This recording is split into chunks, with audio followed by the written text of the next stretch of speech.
मुख्य रूप से किस बातों को लेकर प्रेस वार्ता आपके द्वारा रखी गई है? ये सरकार डबल इंजन की सरकार जो 20 साल से है, वो प्रशांत जी के आरोप का जो लगाए हैं उस पर अभी तक कोई न एक्शन हुआ है न कोई खंडन कर रहा है। जबकि अब जदयू के नेता नीरज जी और बीजेपी के भी नेता आलोक कुमार जी बोल रहे हैं कि इनको जवाब देना चाहिए जिस पर यह आरोप है। लेकिन अभी तक न सम्राट चौधरी का, न दिलीप जायसवाल का, न पेट्रोल चोर संजय जायसवाल का या फिर मंगल पांडे, किसी का जवाब नहीं आ रहा है। जबकि सरकार को चाहिए था कि इस पर जांच बिठाए या फिर जल्दी से जल्दी इसको बर्खास्त कर देना चाहिए था मंत्री पद से। जैसे नीतीश कुमार जी पहले तेजस्वी प्रसाद यादव से सवाल किया था जब महागठबंधन की सरकार थी, 1.5 साल का, एक बार 20 महीने का, एक बार 17 महीने का, तो सिर्फ तेजस्वी पर जो आरोप लगा था इस बिना पर ये गठबंधन तोड़ दिए थे नीतीश जी। तो आज क्या मजबूरी है कि न सम्राट चौधरी से न दिलीप जायसवाल से कोई सवाल कर रहे हैं न इसको बर्खास्त कर रहे हैं। इसी बात को लेकर हम लोग यहाँ पर बात कर रहे हैं कि जब सम्राट चौधरी का नाम फर्जी है, एज फर्जी है, तो 1998 में सदानंद जी जो कांग्रेस के नेता थे, जिसको बम धमाके में उड़ा दिया गया था और जिस पर वो 6 महीना जेल में थे, सम्राट चौधरी 6 महीना जेल में रहने के बाद नाबालिग कह करके जेल से रिहा हुआ था। नाबालिग कहने के बाद ही वो जेल से 6 महीना रहने के बाद रिहा हुआ। वो जेल में रहने वाला नेता आज बड़ी बड़ी बातें करता है और वो डिलीट डिग्री और क्या क्या दिखाता है, जबकि वो 7वीं फेल है। बोर्ड ने साफ ये कर दिया है कि वो मैट्रिक फेल था और मैट्रिक फेल में 234 नंबर ही मैट्रिक में लाया था, बोर्ड से आया है। और वो अपना 2010 के एफिडेविट में सम्राट चौधरी सिर्फ अपने आप को 7वीं पास घोषित किया है। तो हमेशा ये लोग का एज बदलते रहता है। ये पता नहीं कौन सा सरकार बन गया है, कौन सा नेता सबका जमावड़ा हो गया है, सब फर्जी वाला है। न किसी का एज का पता है और नाम का पता है, नाम भी बदलते रहता है। लेकिन सरकार भी वैसी है कि अभी तक कोई अंकुश नहीं लगा रहा है, न दिलीप जायसवाल पर, न उसको प्रदेश अध्यक्ष से हटाया गया है, न अभी तक कोई जांच बैठाया गया है। हम आप लोगों के माध्यम से बिहार की जनता को बताना चाहते हैं कि ये डबल इंजन की सरकार इतना डरा हुआ है। 1 महीने की सरकार है, अगले 2 दिन में अगला महीना आने वाला है और अगले महीने में इलेक्शन होना है। अभी तक आचार संहिता लागू नहीं हुआ है, न डेट डिक्लेयर कर रहा है, बल्कि सिर्फ इसी फिक्र में है कि हम दोबारा सरकार में कैसे आएँ। क्योंकि और इसी लालच में आज 125 यूनिट बिजली फ्री कर दिया है, 400 से 1100 रुपया बिजली पेंशन बढ़ा दिया गया है, 10,000 रुपया जीविका दीदी को लीगल घूस दे रहा है और स्कूल के रसोइया का तनख्वाह डबल कर दिया। अच्छी बात है, लेकिन ये 20 साल से क्यों नहीं कर पा रहा था? 20 साल से आप मुख्यमंत्री थे, बिहार में डबल इंजन की सरकार थी, कौन रोक रखा था आपको? आज आखिरी महीने में आखिर कौन सा दबाव है कि आपको ये तमाम चीज़ करना पड़ रहा है और आचार संहिता और डेट का ऐलान नहीं कर रहे हैं, जबकि अगले महीने में उसको इलेक्शन होना है। तो ये कहीं ना कहीं बहुत दबाव में है।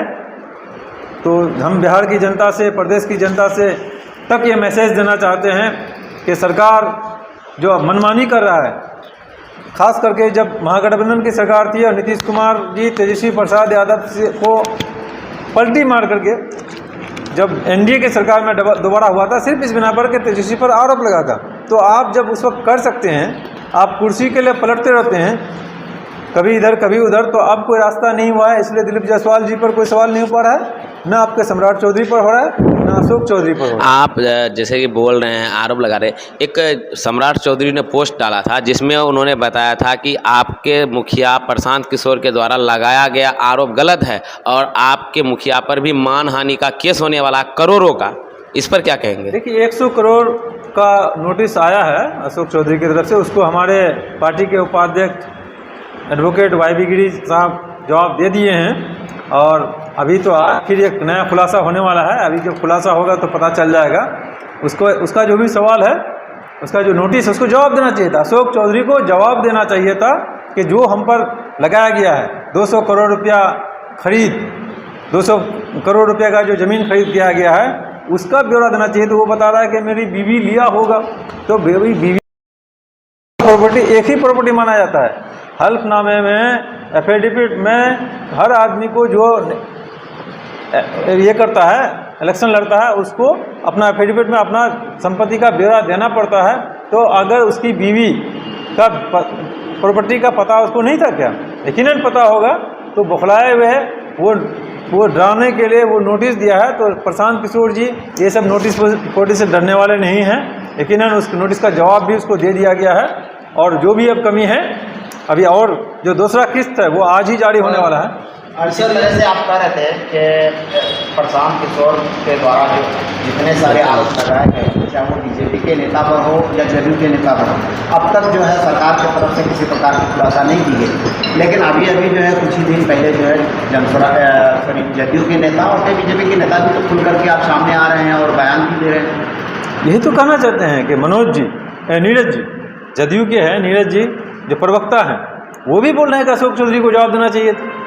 और राकेश कुमार जी जो बीजेपी के हैं, जो मंत्री हैं, उन्होंने भी कहा यकीनन किसी नेता का अभी भी ज़मीर जिंदा है, बचा हुआ है, कि जो लोग बोल रहे हैं। लेकिन नीतीश कुमार जी अचेत अवस्था में पड़े हुए हैं, वो अपना नॉर्मल पोजीशन में है नहीं। मानसिक स्थिति उसका इतना खराब है कि उसको पता ही नहीं चल रहा है कि हमारे सरकार में चल कौन रहा है और हो क्या रहा है, किस पर आरोप लग रहा है। यही वजह है कि वो कोई जवाब नहीं दे रहा है, ना कोई एक्शन ले रहा है। आपके मुखिया प्रशांत किशोर जी बिहार के बदलाव की बात कर रहे थे, रोजगार की बात कर रहे थे, मुद्दों पे कहीं ना कहीं चुनाव लड़ने की बात कर रहे थे। लेकिन ये चोर पुलिस का खेल क्या जनता को फायदा देने के लायक है? अगर माने किसी का भ्रष्टाचार पकड़ी है, क्या वो रिकवरी अभी हो पाएगा या जनता को कोई फायदा है? मुद्दा से भटका रहे हैं या ये सिर्फ नेताओं को डराने? ये बताने की कोशिश की जा रही है कि 1990 से लेकर 2005 तक जो लालू यादव का जंगल राज था और चारा घोटाला के नाम पर जो उसका चारा घोटाला का पकड़ा गया था, और जिस चारा घोटाला और घोटालेबाज की सरकार कहते हुए ये सरकार पिछले 20 साल से सत्ता में है,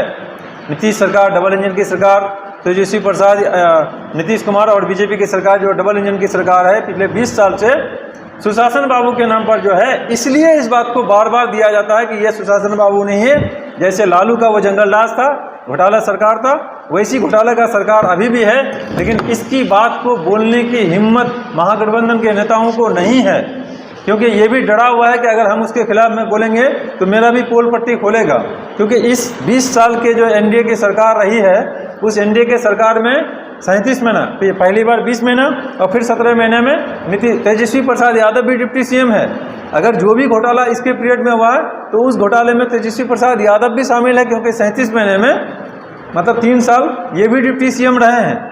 अगर बिहार में डेवलपमेंट नहीं हुआ है तो उसके जिम्मेदार 3 साल का जिम्मेदार तेजस्वी प्रसाद यादव भी हैं। ऐसा नहीं कि वो 3 साल जब तेजस्वी प्रसाद यादव डिप्टी सीएम था तो ब्लॉक में लूट नहीं हो रहा था या और कहीं लूट नहीं हो रहा था।